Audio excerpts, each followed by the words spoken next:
friends, I'm Natalie Carey, a certified personal trainer, and I use Google Scholar to look up fitness research so that my workout programs are based on evidence and studies. This can also be a great resource if you're not a personal trainer, but you're into fitness and you want to learn more about a topic. Our personal training certifications have a lot of great information, but often a client will come in with a chronic illness or an injury that our certification just didn't cover, so researching it on your own is a way to responsibly and safely train your clients in the gym. There are people like graduate students that are really incredible at using these databases, but knowing the basics will also help you and your clients out.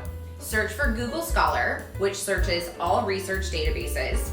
Search for what you're looking for, and a bunch of articles will show up with related studies. I'm going to use the example of strength training for swimmers because this is research I've looked up before. You may have to try several variations of your search, like strength training for swimmers versus weightlifting for swimmers. When looking at studies, you want to note the year the study was published and how many people were in the study. Many studies are also only done with men, so notice if the studies are co-ed.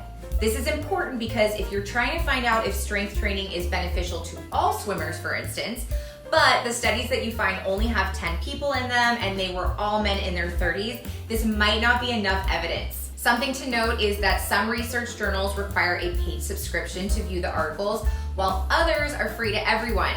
But even on the paid subscription journals, there's often a free summarization of the study, and that can be very helpful. And then another hint is that many journals will show other studies that cited the study that you're already looking at in their evidence. So if you click on those links, you might get led to more recent studies or things that are closer to what you're looking for. Using Google Scholar or any other database that accesses research findings is a way to make informed decisions about your workouts, and it's also really helpful to build confidence that you're basing your workouts on science instead of just making assumptions. This is also a great way to answer questions for your personal training clients that you don't know the answer to. So if a client asks me something and I don't know the answer, instead of just making up something, which a lot of personal trainers do, I will tell them I'm not sure what the answer is, but I'll look up the research and I will get back to you.